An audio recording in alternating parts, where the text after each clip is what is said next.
കട്ടാകുക അല്ലാന്നുണ്ടെങ്കിൽ sound drop ആവുന്നതിൻ്റെ issue കാര്യങ്ങളൊന്നും വരുന്നില്ല. അപ്പോൾ അത് അത്യാവശ്യം നല്ല രീതിയിൽ നമ്മൾ ആംപിയർ സെലക്ട് ചെയ്തിട്ട് നമ്മൾ കൊടുക്കുന്ന കാരണമാണ്. ഹായ് ഫ്രണ്ട്സ്, എല്ലാവർക്കും പുതിയൊരു വീഡിയോയിലേക്ക് സ്വാഗതം. അപ്പോൾ ഞാൻ ഈ കാണിച്ചിട്ടുള്ളത് എൻ്റെ കാറിൽ ഉപയോഗിച്ചിരുന്ന ഒരു ആമ്പാണ്. അപ്പോൾ ഈ ആമ്പും അതേപോലെ ഞാൻ ഇതിന് മുന്നേ ഒരു കാർ സ്റ്റീരിയോൻ്റെ വീഡിയോ ചെയ്തിട്ടുണ്ടായിരുന്നു. അപ്പോൾ ആ കാർ സ്റ്റീരിയോയും അതേപോലെ ഈ ആമ്പും ഒരുമിച്ച് നമുക്ക് എങ്ങനെ വീട്ടിൽ ഉപയോഗിക്കാമെന്നാണ് ഞാൻ ഇന്ന് ഈ വീഡിയോയിൽ പറയാനായിട്ട് ഉദ്ദേശിക്കുന്നത്. അപ്പോൾ നമ്മുടെ കാർ സ്റ്റീരിയോ എടുത്തിട്ടുണ്ട്, അതേപോലെ നമ്മുടെ ആമ്പ് കൊടുത്തിട്ടുണ്ട്. അപ്പോൾ ഇതിൻ്റെ കണക്ഷൻസും കാര്യങ്ങളാണ് നമ്മൾ ഇന്ന് ഈ വീഡിയോയിൽ ഡീറ്റെയിൽ ആയിട്ട് പറയുന്നത്. അതേപോലെ തന്നെ നമ്മുടെ 12 ഇഞ്ചിൻ്റെ ഒരു സബ് ഓഫർ ഉണ്ട് നമ്മുടെ അടുത്ത്, അത് നമ്മൾ എടുത്തിട്ടുണ്ട്. അപ്പോൾ നമുക്ക് ഈ രണ്ട് സാധനം നമുക്ക് വീട്ടിലത് പ്രവർത്തിപ്പിക്കണമെന്നുണ്ടെങ്കിൽ നമുക്കൊരു SMPS ആവശ്യമുണ്ട്. അപ്പോൾ ഞാനൊരു SMPS ഞാൻ ഫ്ലിപ്കാർട്ടിൽ നിന്ന് ഓർഡർ ചെയ്തിട്ടുണ്ട്. ഇതാണ് നമ്മുടെ ഐറ്റം SMPS. അപ്പോൾ ഇത് ഉപയോഗിച്ചിട്ടാണ് നമ്മൾ ഈ ഒരു രണ്ട് സിസ്റ്റം നമ്മൾ വീട്ടിൽ വർക്ക് ചെയ്യിപ്പിക്കാനായിട്ട് പോകുന്നത്. ഇത് ഏകദേശം ഒരു 33 ആംപിയർ ഔട്ട്പുട്ട് കിട്ടുന്ന ഒരു SMPS ആണ്. ഇതന്നെ നമുക്ക് 2 വർക്ക് ചെയ്യിപ്പിക്കാൻ ധാരാളമാണ്. ഏകദേശം ഒരു 10 ആംപിയർ എന്തെങ്കിൽ തന്നെ നമ്മുടെ ഈ കാർ സ്റ്റീരിയോ കൂളായിട്ട് വർക്ക് ചെയ്തോളും. അതേപോലെ ആമ്പ് വർക്ക് ചെയ്യാനായിട്ട് നമുക്ക് ഏകദേശം നമുക്കൊരു 10 ആംപിയർ മുതൽ നമുക്കൊരു 30 ആംപിയർ വരെ നമുക്ക് കാറിൻ്റെ ആമ്പിൽ കൊടുക്കാം. 10 ആംപിയർ കൊടുത്താൽ തന്നെ നമുക്ക് ഇത് സബ് മാത്രം യൂസ് ചെയ്യുന്നുള്ളതിൽ, അതായത് ചാനൽ വഴി നമ്മൾ യൂസ് ചെയ്യുന്നില്ല, സ്പീക്കേഴ്സ് നമ്മൾ സബ് ഊഫർ മാത്രമാണ് യൂസ് ചെയ്യുന്നുള്ളൂ. അപ്പോൾ തന്നെ നമുക്ക് 10 ആംപിയർ കൊടുത്താൽ തന്നെ അത്യാവശ്യം വലിയ കുഴപ്പമില്ലാത്ത രീതിയിൽ വർക്ക് ചെയ്യും. അപ്പോൾ ഒന്നുകൂടി ക്വാളിറ്റി കിട്ടാൻ വേണ്ടി കുറച്ചും കൂടി ആംപിയർ കൂട്ടി കൊടുത്തു കഴിഞ്ഞാൽ നമുക്ക് ഒരു കുറച്ചും കൂടി സബിൻ്റെ ഔട്ട്പുട്ട് നല്ല രീതിയിൽ ഒന്നുകൂടി ക്ലിയർ ആയിട്ട് കിട്ടും. അപ്പോൾ അതിന് വേണ്ടിയിട്ടാണ് നമ്മൾ 2 ടെർമിനൽ വെച്ചിട്ട് കൊടുക്കുന്നത്. അപ്പോൾ അതിൻ്റെ കണക്ഷൻസും കാര്യങ്ങളും നമുക്ക് നേരെ നോക്കാം. ആമ്പിൻ്റെ കണക്ഷൻ എന്ന് പറയുമ്പോൾ നമുക്ക് പവർ സപ്ലൈ വരുന്നത് ഇതാണ്. അതായത് ഇതിൽ തന്നെ നമുക്ക് കൃത്യമായിട്ട് എഴുതിയിട്ടുണ്ട്. ഒന്ന് 12 വോൾട്ടും അതേപോലെ 6 ഗ്രൗണ്ട് എഴുതിയിട്ടുണ്ട്. അപ്പോൾ ഈ ഗ്രൗണ്ടിൻ്റെ ഭാഗത്തേക്കാണ് നമ്മൾ നെഗറ്റീവ് കൊടുക്കേണ്ടത്. 12 വോൾട്ടിൻ്റെ ഭാഗത്തേക്കാണ് നമ്മൾ ഇതിൻ്റെ പോസിറ്റീവ് കൊടുക്കേണ്ടത്. ആംപ്ലിഫയർ ഓൺ ആണെന്നുണ്ടെങ്കിൽ നമ്മൾ ഈ 6 നമ്മൾ ഈ 12 വോൾട്ട് ഇതിലേക്ക് കൊടുക്കുന്നതിൽ ഒന്ന് ജസ്റ്റ് ഒന്ന് ഒരു വയർ വെച്ചിട്ട് ഷോർട്ട് ചെയ്ത് കൊടുത്താൽ മതി. അപ്പോൾ 6 കണക്ഷൻ കിട്ടിയാൽ മാത്രമാണ് നമ്മൾ ആമ്പ് ഓൺ ആവുള്ളൂ. അപ്പോൾ ജസ്റ്റ് ഒന്ന് 12 വോൾട്ടിലേക്ക് ഷോർട്ട് ചെയ്ത് കൊടുത്താൽ മതി. അപ്പോൾ അത് ആമ്പ് ഓൺ ആയിക്കോളും. അതേപോലെ തന്നെ നമ്മുടെ സബ് ഓഫർ കണക്ട് ചെയ്യുന്ന സമയത്ത് നമുക്ക് ബ്രിഡ്ജിലായിട്ട് കൊടുക്കണം. സബ് ഓഫർ ഇതിൻ്റെ അടിയിൽ എഴുതിയിട്ടുണ്ട്, ബ്രിഡ്ജിൽ എഴുതിയിട്ടുണ്ട്. 2 ചാനലിൻ്റെ മാക്സിമം പവർ നമ്മുടെ സബിലേക്ക് നമുക്ക് എടുക്കാനായിട്ട് പറ്റും. കാർ സ്റ്റീരിയോയുടെ കാര്യം പറയുകയാണെന്ന് വെച്ചാൽ തന്നെ നമുക്ക് ഞാൻ ഇതിന് മുന്നേ ഒരു വീഡിയോ ഇത് ചെയ്തിട്ടുണ്ട്, അതിൻ്റെ ഡീറ്റെയിൽസ് പറഞ്ഞിട്ടുണ്ട്. ഈ ഒരു സോക്കറ്റ് വരുന്നത് ഫുള്ള് നമ്മുടെ സ്പീക്കേഴ്സിൻ്റെ സോക്കറ്റാണ്. അപ്പോൾ അത് 2 സ്പീക്കറിൻ്റെ കണക്ഷൻ ഞാൻ ജസ്റ്റ് സ്ലീവ് ചെയ്തെടുത്തിട്ടുണ്ട്. അടിയിൽ വരുന്ന സോക്കറ്റ് പവർ സപ്ലൈൻ്റെ ആണ്. ഇത് വരുന്നത് നെഗറ്റീവ്, അതേപോലെ ഇത് വരുന്നത് ഒരെണ്ണം പോസിറ്റീവും ഒരെണ്ണം 6 ആണ്. അപ്പോൾ ഇത് 2 കൂടിയിട്ട് നമ്മൾ പിരിച്ച് വെച്ചിട്ട് പവർ സപ്ലൈയിലേക്ക് കണക്ട് ചെയ്യണം. എന്നാൽ മാത്രമേ നമ്മുടെ കാർ സ്റ്റീരിയോ ഓൺ ആവുള്ളൂ. പോസിറ്റീവ് നെഗറ്റീവ് എടുക്കുന്ന സമയത്ത് അങ്ങോട്ട് മാറിപ്പോകാനൊന്നും പാടില്ല. നമ്മൾ വൈറ്റ് നമ്മൾ നെഗറ്റീവ് എടുത്തു. RMക്ക് ഷോർട്ട് ചെയ്യാൻ വേണ്ടിയിട്ട് നമ്മൾ എന്താ ചെയ്യണമെന്ന് പറഞ്ഞു കഴിഞ്ഞാൽ നമ്മൾ പോസിറ്റീവ് സപ്ലൈ കൊടുക്കുന്നതിൻ്റെ ഇത് ഒരെണ്ണം ജോയിൻറ്റ് ചെയ്യുക. ഇത് നേരെ എന്നിട്ട് നമ്മുടെ പോസിറ്റീവിലേക്ക് കൊടുക്കുക.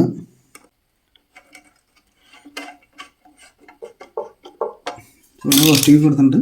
എന്നിട്ട് ഇത് നേരെ നമ്മുടെ RMക്കും കൊടുക്കുക. പോസിറ്റീവ് എന്നാണ് നമ്മൾ RMക്ക് കൊടുക്കേണ്ടത്, മാറി പോകരുത്.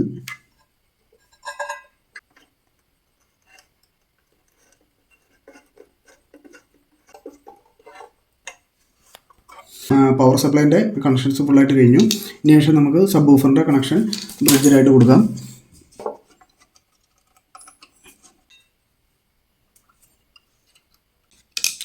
അപ്പോൾ നമ്മുടെ സബ് ഊഫറിൻ്റെ ഭാഗത്തെ കണക്ഷൻസ് കഴിഞ്ഞു. ഇനി നമുക്ക് ആമ്പിലേക്കുള്ള പവർ സപ്ലൈ ആണ് നമ്മൾ കണക്ട് ചെയ്യേണ്ടത്. നമ്മുടെ SMPS എടുക്കാം. SMPSൽ എന്താ ചെയ്യേണ്ടതെന്ന് പറഞ്ഞു കഴിഞ്ഞാൽ വൈറ്റ് നെഗറ്റീവും അതേപോലെ ബ്ലൂ പോസിറ്റീവാണ് കൊടുത്തിരുന്നത്. അപ്പോൾ അത് അങ്ങോട്ടും കൂടെ മാറിപ്പോരുത്. അപ്പോൾ നമ്മൾ എന്താ ചെയ്യേണ്ടതെന്ന് പറഞ്ഞു കഴിഞ്ഞാൽ അപ്പോൾ നമ്മൾ നേരത്തെ ചെയ്ത പോലെ തന്നെ നീല വയറുടെ ഒരു കണക്ഷൻ എടുത്തിട്ടുണ്ട്. അപ്പോൾ അത് ഒരെണ്ണം ഇതിലേക്ക് ജോയിൻറ്റ് ചെയ്യുക. അതായത് നമ്മളിപ്പോൾ 11 ആംപിയർ മാത്രമാണ് ഒറ്റ കണക്ഷനായിട്ടാണ് മാത്രം കൊടുക്കണമെന്ന് വെച്ചാൽ നമുക്ക് ഡയറക്റ്റ് നമുക്ക് ഈ ആമ്പിൽ നിന്ന് വരുന്ന കണക്ഷൻ നമുക്ക് പോസിറ്റീവ് നെഗറ്റീവ് ആയിട്ട് ഡയറക്റ്റായിട്ട് നമുക്ക് കണക്ട് ചെയ്യാം. അപ്പോൾ നമ്മൾ കുറച്ചും കൂടി ആംപിയർ അതിലേക്ക് നമ്മുടെ ആമ്പിലേക്ക് കൂട്ടി കൊടുക്കാൻ വേണ്ടിയിട്ടാണ് അങ്ങനെ ചെയ്യുന്നത്. അപ്പോൾ അതേപോലെ നമ്മൾ ഒരെണ്ണം ജോയിൻറ്റ് ചെയ്തെടുത്തിട്ടുണ്ട്. ഇനി ഇത് നമ്മൾ നേരെ പോസിറ്റീവിലേക്ക് കൊടുക്കുക. അതേപോലെ തന്നെ ഈ വയറുടെ ബാലൻസ് ഭാഗം അടുത്ത പോസിറ്റീവിലേക്ക് കൊടുക്കുക.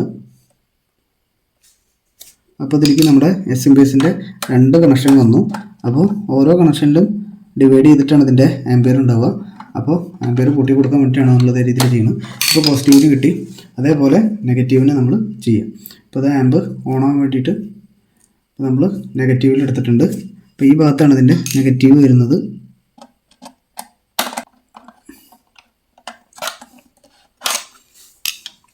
അതേപോലെ തന്നെ ആ ബാലൻസ് അതിൻ്റെ അപ്പുറത്ത് വരുന്നത് നമ്മൾ അപ്പുറത്തെ നെഗറ്റീവിലേക്കും കൊടുക്കുക. നേരത്തെ നമ്മൾ പോസിറ്റീവിൽ എന്താണോ ചെയ്തത് സെയിം പരിപാടി തന്നെ നമ്മൾ നെഗറ്റീവിലും ചെയ്യണം. നമ്മുടെ ഓരോ പോയിന്റിലും സെപ്പറേറ്റ് ചെയ്തിട്ടാണ് ഇതിന് 33 ആംപിയർ വരിക. അപ്പോൾ നമ്മൾ ആംപിലേക്ക് കൂടുതൽ ആംപിയർ കൊടുക്കാൻ വേണ്ടിയിട്ടാണ് നമ്മൾ ഇതേ രീതിയിൽ 2 കണക്ഷൻ ലൂപ്പ് ചെയ്തെടുത്തിട്ടുള്ളത്. അപ്പോൾ ഇതിലിപ്പോൾ മൊത്തം 2 വരുന്നുണ്ട്. അതായത് 22 ആംപിയറോളം നമ്മുടെ ആംപിന് നമ്മളിപ്പോൾ കണക്ഷൻ കൊടുത്തിട്ടുണ്ട്. അതിനുശേഷം നമ്മുടെ കാർ സ്റ്റീരിയോ നമുക്ക് എങ്ങനെ ഇതിലേക്ക് കണക്ട് ചെയ്യാമെന്ന് ജസ്റ്റ് നോക്കാം. സ്റ്റീരിയോ വരുന്നത് അതിൻ്റെ ബാക്ക് സൈഡത്തെ പ്ലഗാണത്. അപ്പോൾ ഇതിൽ ഞാൻ നേരത്തെ ഓൾറെഡി പിരിച്ച് വെച്ചിട്ടുണ്ട്. നമ്മുടെ നെഗറ്റീവ് ഇതായിരിക്കണം. അപ്പോൾ ആ നെഗറ്റീവ് ഇതിൽ 3 ടെർമിനലാണുള്ളത്. ഇപ്പോൾ 2 ടെർമിനൽ നമ്മളിപ്പോൾ ആംബിന് വേണ്ടി യൂസ് ചെയ്തു. ബാലൻസ് വരുന്ന ഒരു ടെർമിനൽ നമ്മൾ കാർ സ്റ്റീരിയോയ്ക്ക് വേണ്ടി യൂസ് ചെയ്യുകയാണ്. നെഗറ്റീവ് നമ്മൾ കൊടുത്തു. അതിനുശേഷം നമ്മുടെ പോസിറ്റീവ് അതേപോലെ ആറിപ്പോൾ നമ്മൾ ജോയിൻ ചെയ്ത് വെച്ചിട്ടുണ്ട്. അത് നേരെ നമുക്ക് ബാലൻസ് ഏതാണോ പോസിറ്റീവ് വരുന്നത് ആ പോസിറ്റീവിലേക്ക് കണക്ഷൻ കൊടുക്കുക.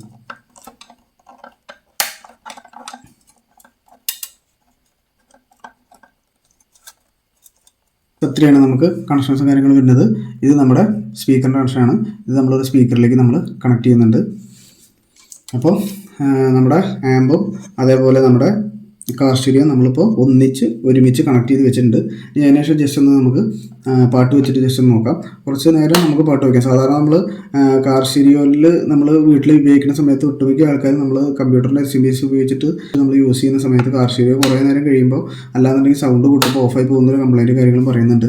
അത് നമ്മൾ ആംബിയർ കമ്മി ആയതുകൊണ്ടാണ്. അപ്പോൾ അത് കുറച്ച് നേരം നമ്മൾ കൂടുതൽ നേരം പാട്ട് കേട്ടിട്ട് ജസ്റ്റ് ഒന്ന് നോക്കി നോക്കാം ഓഫ് ആവുന്നുണ്ടോ ഇല്ലേന്ന്. ഇത് നമുക്ക് കൊടുക്കുന്നത് നമ്മുടെ SMPCയിലേക്ക് ഒരു പവർ സപ്ലൈ ആണ്. അതായത് നമ്മുടെ ന്യൂട്രും ലൈനും നമ്മൾ കണക്ഷൻ കൊടുക്കുകയാണ്.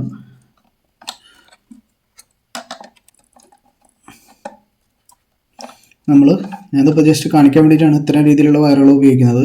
നമ്മളിത് പെർമനൻ്റ് ആയിട്ട് ഒരു ഭാഗത്ത് വെച്ചിട്ടോ അല്ലാന്നുണ്ടെങ്കിൽ വേറെ ഏതെങ്കിലും സ്ഥലത്ത് പെർമനൻ്റ് ആയിട്ട് നമ്മൾ ഉപയോഗിക്കുന്ന സമയത്ത് അത്യാവശ്യം നല്ല ക്വാളിറ്റിയുള്ള വയേഴ്സ് ഉപയോഗിക്കുന്നതാണ് ഏറ്റവും നല്ലത്.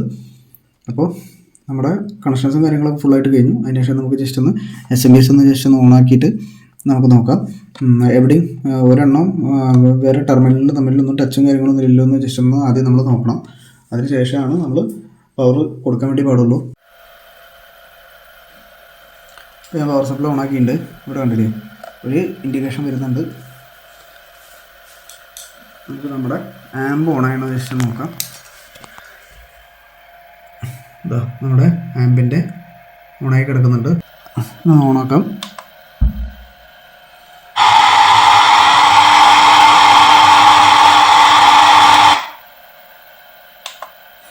ബ്ലൂടൂത്ത് കണക്ട് ചെയ്തിട്ടുണ്ട്. ജസ്റ്റ് നമുക്കൊന്ന് ഒരു പാട്ട് പ്ലേ ചെയ്ത് നോക്കാം.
ഒരുവിധം എല്ലാവർക്കും ഏകദേശം ഒരു ഇത് ക്ലാരിറ്റി കിട്ടിയിട്ടുണ്ടാവും. അത്യാവശ്യം നല്ല രീതിയിൽ തന്നെ നമുക്ക് നല്ല ക്ലാരിറ്റിയോടെ തന്നെ കേൾക്കാനും പറ്റുന്നുണ്ട്. അതേപോലെ എത്ര നേരം യൂസ് ചെയ്താലും നമുക്ക് കട്ടാവുക, അല്ലാന്നുണ്ടെങ്കിൽ സൗണ്ട് ഡ്രോപ്പ് ആവുന്നതിൻ്റെ ഇഷ്യൂ കാര്യങ്ങളൊന്നും വരുന്നില്ല.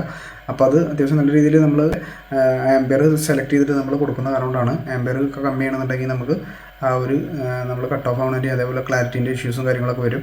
അപ്പോൾ എത്രത്തോളം ഫോണിൽ എത്രത്തോളം റെക്കോർഡായിട്ട് നിങ്ങൾക്ക് കേൾക്കുന്നുണ്ടെന്ന് അറിയില്ല. എന്തായാലും അത്രയും പെർഫെക്റ്റ് ആയിട്ട് തന്നെ നമുക്ക് ഈ സംഭവം വർക്ക് ചെയ്യുന്നുണ്ട്.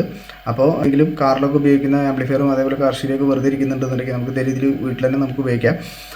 ബഡ്ജറ്റ് റേഞ്ചിലുള്ള ആംപ്ലിഫയറൊക്കെ നമ്മൾ എ സിയിൽ വർക്ക് ചെയ്യുന്ന ആംപ്ലിഫയറൊക്കെ നമ്മൾ വാങ്ങിക്കുന്ന സമയത്ത് അതിന് ഒരുപാട് പോരായ്മകളും അതേപോലെ സൗണ്ടിൻ്റെ ക്ലാരിറ്റിയൊക്കെ നമ്മൾ ഒരുപാട് കോംപ്രമൈസ് ചെയ്യേണ്ടി വരും. അപ്പോൾ അല്ലാന്നുണ്ടെങ്കിൽ അത്യാവശ്യം നല്ല രീതിയിൽ നമ്മൾ ക്യാഷ് ഇൻവെസ്റ്റ് ചെയ്തിട്ട് നമ്മൾ ആംപ്ലിഫയർ മേടിക്കണം. അങ്ങനെയാകുമ്പോൾ അത്യാവശ്യം നല്ല ക്ലാരിറ്റി ഉണ്ടാവും.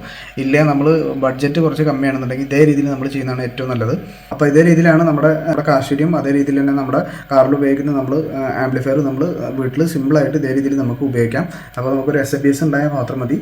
അപ്പോൾ ഇങ്ങനെയൊക്കെയാണ് ഇതിൻ്റെ കാര്യങ്ങളൊക്കെ വരുന്നത്. പറഞ്ഞ എല്ലാവർക്കും വൃത്തിക്ക് മനസ്സിലായി എന്ന് വിചാരിക്കുന്നു. അപ്പോൾ ഇന്നത്തെ വീഡിയോ ഇത്രയുള്ളൂ. വീഡിയോ ഇഷ്ടമായി ലൈക്ക് ചെയ്യാനും ഷെയർ ചെയ്യാനും ചാനൽ സബ്സ്ക്രൈബ് ചെയ്ത് സപ്പോർട്ട് ചെയ്യാനും മറക്കരുത്. അടുത്തൊരു പുതിയ വീഡിയോയുമായി വീണ്ടും കാണാം ഫ്രണ്ട്സ്. താങ്ക്